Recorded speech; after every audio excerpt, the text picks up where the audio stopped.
Sur base des liens qui ont été mis en évidence de la relation entre des facteurs de risque alimentaire et la charge de morbidité, donc les risques en termes de santé, on a identifié différents groupes alimentaires. D'accord ? Ces groupes alimentaires ont été séparés en groupes alimentaires à privilégier, à favoriser, puisqu'ils ont un impact positif sur la santé, en groupes alimentaires dont la consommation devrait être diminuée, contrôlée, puisqu'ils vont avoir un impact négatif sur la santé, augmenter les risques, et puis toute une autre série de groupes alimentaires pour lesquels la méthodologie qu'on a suivie n'a pas permis de mettre en évidence une relation significative entre leur consommation et la santé.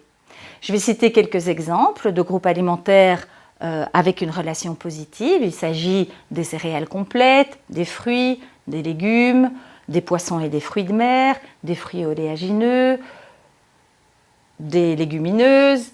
D'accord ? Au sein de chaque groupe alimentaire, on a d'abord défini quel aliment rentrait dans le groupe. Donc pour être dans le groupe des fruits, quelles sont les conditions pour pouvoir participer à ce groupe ? Donc il y a des critères d'exclusion, en l'occurrence ne font pas partie du groupe des fruits, les jus de fruits, les confitures et puis les préparations qui contiendraient trop de graisse ou trop de sucre. Sinon, l'ensemble des fruits, même s'ils sont transformés, faiblement transformés en tout cas, donc cuits, cuisinés, surgelés, vont rentrer dans la famille alimentaire. En ce qui concerne la famille alimentaire des produits céréaliers complets, la condition est bien sûr que la denrée alimentaire contienne des céréales complètes et minimum 30% du poids fini du produit.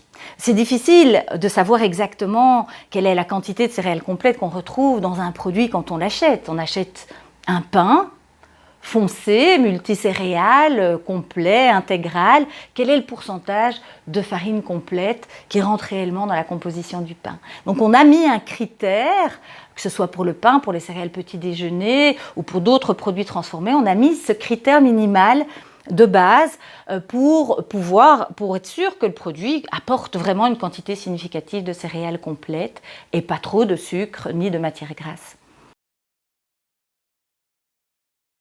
Alors, en ce qui concerne les charcuteries et les viandes préparées, la recommandation est de ne pas dépasser 30 grammes par semaine.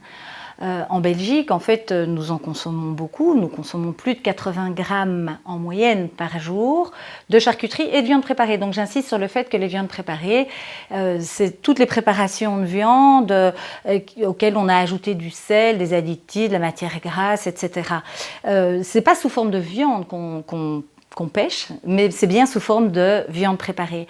Donc comme cette recommandation est quand même relativement stricte, je pense qu'il faut vraiment penser à se tourner vers des alternatives aux charcuteries en mettant au menu du fromage, toutes sortes de fromages, en mettant au menu des tartinades végétales, par exemple à base de légumineuses, ou encore en consommant des œufs, en consommant de la volaille, et bien sûr en exploitant aussi poissons frais, poissons surgelés, poissons en conserve, fruits de mer et dérivés.